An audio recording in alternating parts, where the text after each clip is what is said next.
Shalom, shalom, que Deus abençoe vocês. Estamos aqui continuando a contagem do Homer e eu quero falar uma coisa para vocês. O que nós estamos fazendo na contagem do Homer, muito mais do que contar.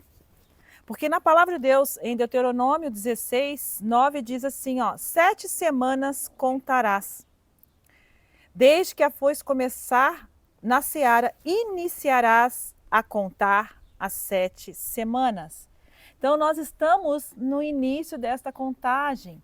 Já estamos no 4º dia desta contagem. Só que assim, não é apenas uma contagem. É algo para nós prestarmos atenção nesse tempo, nessas 7 semanas que o Senhor quer que nós acordemos, despertemos, sejamos tratados, trabalhados, que nós possamos achar o fermento, aquilo que está levedando, aquilo que está azedando, aquilo que está estragando a massa pura e genuína que Deus criou, né? Que somos nós aqui. Que o Senhor nos abençoe. Vamos na leitura de hoje. Nós já lemos o texto ontem, mas nós vamos estar repetindo porque nós vamos continuar o pensamento, né? Mateus capítulo de número 16, versículo de número 5 em diante, que diz assim: passando seus discípulos para o outro lado, tinha esquecido de trazer o pão. E Jesus disse-lhe, olha, é Jesus falando, né? Adverti e acautelai-vos do fermento dos fariseus e saduceus. O que é acautelai-vos? É ter aquele cuidado, né? Tenham cuidado com esse fermento que leva da massa. Ok, continuando então. E eles arrazoavam entre si, dizendo, é porque não trouxemos o pão. Jesus, percebendo isso, disse, porque arrazoais entre vós, homens de pequena fé, sobre o não terdes trazido pão? Não compreendeis ainda, nem vos lembrei dos 5 pães para 5.000 e de quantos cestos levantastes? Nem dos 7 pães para 4.000 e de quantos cestos levantaste? Não, como não compreendeste que não vos faleis a respeito do pão, mas de que vós guardasseis do fermento dos fariseus e saduceus. É para que nós fôssemos guardados, protegidos desse fermento. 12. Então compreenderam que não disseram que se guardassem do fermento do pão, mas da doutrina, desta doutrina. Nesse tempo que nós estamos de aperfeiçoamento espiritual, tempo também de autoanálise, de arrependimento, de confissão, nós vamos hoje abordar a questão do fermento dos saduceus, né? Nós sabemos que tanto os saduceus como fariseus, eles eram partidos religiosos na época de Jesus, né? Ambos eles eram críticos de Jesus, mas também ambos eram confrontados e criticados por Jesus, né? Eram expostos a um nível de verdade ali pelo mestre, né? Os saduceus, nós podemos dizer que são aqueles conservadores, criam na autoridade da lei, né? Mas rejeitavam aquilo que é a revelação. Então eles queriam desacreditar Jesus dos ensinamentos deles de qualquer forma mesmo. Porém, quando se rejeita a revelação, né? Está se rejeitando o novo e o vivo caminho e está se rejeitando também aquilo que o Espírito Santo diz às igrejas. Eles estavam vivendo ou viviam, né? No quê? Num legalismo, a ponto de se distanciar de Deus por aquilo que eles faziam, pelas obras deles. Meu Deus. Pelo crédito que eles davam às obras, eles estavam se distanciando de Deus. Às vezes elas são feitas, mas elas não são para Deus. Elas não engrandecem ao Senhor, né? E isso nos leva a ter um cuidado muito grande de nós não valorizarmos, né, aquilo que nós fazemos de bom acima do relacionamento com o Senhor. Porque senão nós vamos acreditar aos benefícios do Senhor para conosco diante daquilo que nós fazemos. E também vamos nos autoavaliar como melhor que os outros. Então nós temos que ter uma autocrítica nesse tempo para que nós não absorvamos esse fermento em nós, esse fermento dos saduceus em nós, para que nós, pelas nossas realizações, né, nós achemos que nós somos beneficiados por Deus, por aquilo que nós realizamos para o Senhor. Diante do novo e vivo caminho, né, o Senhor ele trouxe algo bem importante, né, a obediência aos mandamentos, isso no novo e vivo caminho.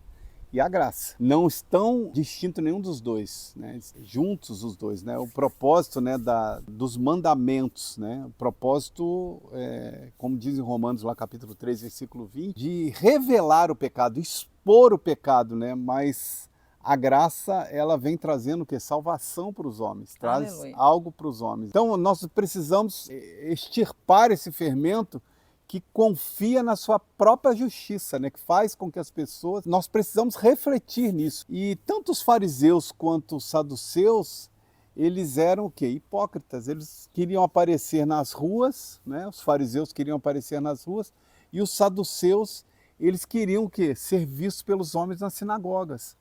É tão interessante isso que em Mateus, capítulo de número 6, versículo número 2 e também no versículo número 5 diz assim, ó: e quando, pois, derdes esmola, não façais tocar trombetas diante de ti, como fazem os hipócritas nas sinagogas e nas ruas, para serem glorificados pelos homens. Em verdade vos digo que já tem o seu galardão. E no versículo 5 diz assim: e quando orardes, nós estamos falando de esmola, de ajudar o próximo, né? Nós estamos falando aqui também de orar, né? Não sejais como os hipócritas. Quem são esses hipócritas? Os fariseus, os saduceus. Então, quando orares, não sejam como eles, pois se comprazem em orar em pé nas sinagogas e as esquinas das ruas, para ser o quê? Para ser visto pelos homens. E em verdade vos digo que já receberam o seu galardão. Nós estamos falando aqui de palavras do Senhor Jesus, do próprio Senhor, ensinando a nós termos o cuidado com a hipocrisia. Então, os fariseus e os saduceus eram hipócritas. Por isso que ele falava muito sobre hipócritas, né? Uhum. Só que, e essas duas palavras, tanto esmola como a oração,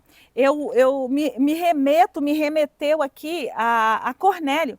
Porque quando Cornélio, o Senhor disse lá em Atos 10, diz assim, ó, que Cornélio era uma pessoa piedosa, temente ao Senhor, com a sua casa, e ele fazia muitas esmolas ao povo e de contínuo orava a Deus. Nossa, ele era um excelente cristão, vamos dizer assim. Ele adorava o Senhor, só que e no momento de uma oração, por mais ou menos nas 15 horas, né, a nona hora do dia, ele viu claramente um anjo do Senhor, um anjo de Deus que apareceu e para ele, qual fixando os olhos, e ele com medo, atemorizado, disse: o que é, Senhor? E aquele anjo disse para ele: as tuas orações e as tuas esmolas subiram, né, tem subido, olha isso, tem subido como memorial de Deus. Eu quero mostrar aqui a diferença que o Senhor está nos ensinando. Ele estava dizendo que era hipocrisia. A oração dos fariseus e saduceus eram hipócritas. Cuidado para não fazer igual a eles. Para parecer e nem dar a oferta porque eu estou dando muito, né? Ou eu estou orando muito. E aqui o Senhor está fazendo a comparação assim, ó, daquilo que sobe, daquilo que fica memorial lá no céu, lá na eternidade. Eu posso orar e eu posso dar ofertas de qualquer jeito e não ser um memorial. Olha só que nós precisamos estar meditando nisso. Então, quando eu pego e observo essa daqui, imagina, Deus está te dizendo assim: filho, filha, as tuas orações, as tuas esmolas estão em memória diante de mim. Tudo que eu faço aqui, tudo precisa, em primeiro lugar, ser para o Senhor, não para ser visto pelos homens. E isso tem que arrebentar com a hipocrisia toda que há dentro de nós. Nós precisamos tirar esse fermento. Nós estamos na festa dos pães ázimos. Hora de tirar o fermento, parar de comer o fermento. Chega de comer o fermento, pão levedado. Nós precisamos comer Jesus Cristo, que é o pão vivo que desceu do céu, o pão sem fermento, pão puro. Uau! Os hipócritas, né, dentro da cultura grega, é aqueles que, dentro de uma peça de teatro, eles recebiam vários papéis na mesma peça. Então eles colocavam o quê? Máscaras. trocavam suas máscaras, né, de cor e, e faziam com que aquilo, né, aquela máscara, ela tapasse, né? Então, quando a gente vê a etimologia da palavra sinceridade, quer dizer, sem cera, sem máscara, Uau, sem algo, amém, né? meu Então, Deus. nós temos que ter o quê? Os pães asmos da sinceridade Meu Deus. e da verdade, né? Mas estamos Aleluia. pegando os pães asmos sem máscaras, né? Os saduceus, eles nos levam dentro de um aspecto da religiosidade que nós precisamos refletir muito também, que é quando se centraliza, eu vou chamar assim, a religião dentro do templo, porque eles eram amantes das sinagogas. Eles amavam aquela estrutura, né? Eles gostavam daquela estrutura acima do relacionamento interno. Eles amavam aquilo tudo. Então, a religiosidade das quatro paredes, elas precisam ser vistas, lembradas nesse tempo também, né? Porque senão nós vamos fazer coisas que dentro do templo elas vão ter choro, elas vão ter lágrimas, mas fora dali aquilo vai acabar se esvaindo, né? Vai acabar se ruindo, né? A adoração, né?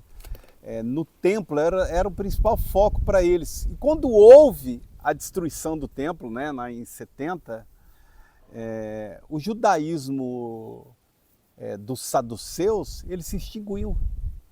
Por quê? Porque a estrutura estava retendo eles, né? Então que você tome cuidado com esse fermento, tá bom? E bendito seja o Senhor nosso Deus, o Rei do Universo que nos santificou com seus mandamentos e nos ordenou a contagem do homem. Bendito seja Yeshua, que pela sua graça manifesta, ele nos proporcionou o acesso a um novo e vivo caminho. Que a misericórdia do Senhor nos abençoe, que faça resplandecer, que nós sintamos o resplandecer do seu rosto sobre nós, que as nações, que a salvação alcance as nações, que haja louvor sincero realmente nos nossos lábios, que o reino seja expandido, que haja alegria, regozijo dentro de nós e que o julgamento com a equidade do Senhor e o governo do Senhor por ele e através da igreja também, através da manifestação da igreja, seja poderosa, que você seja um instrumento do Senhor nesse tempo, em nome de Yeshua. Amém.